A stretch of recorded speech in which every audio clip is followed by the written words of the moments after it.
With your Voiceover Match Dailicast for today, Wednesday, July 31st, I'm Chris Lanning from NeighborhoodStage.com.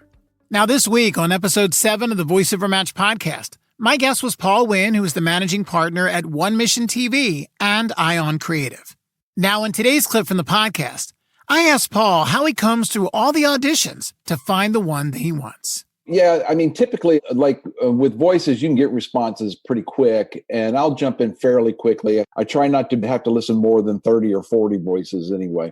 And so I'll jump into that process fairly quickly and listen to the different voices. And honestly, one of the first things that I do is a lot of time somebody will just send, instead of doing a read for me, they'll send, just sort of a canned demo. Right. And I dump those first. Exactly. Because I want my client to be able to hear that voice, read their copy and that kind of thing. So I'll go through and I'll cut those down first.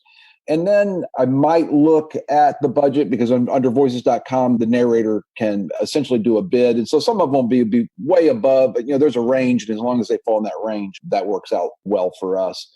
Occasionally, there'll be somebody that'll be kind of up and above that range. And so I still listen to those voices. And if they blow me away, sometimes I'll plug them in. But typically, that's my next filter, is to make sure they fall into the budget. And then after that, each project is different and just kind of feeling how they match up.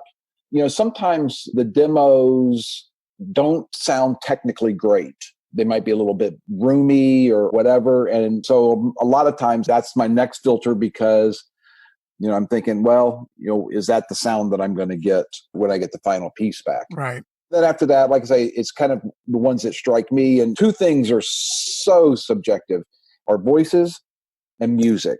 And what I think is fantastic on those two fronts, my client can shoot down in a minute. And so, that's why it's nice to have 3 or 4 voices. Because invariably, I'll have a couple I put in there that I just love, and those are the first ones that the client will toss or whatever. But that way, to have a little bit of a range for them to choose from kind of makes us both happy. Now, still to come this week on the Voiceover Match Dailicast, we're going to discuss the role of the budget and the bid when choosing voice talent for a job.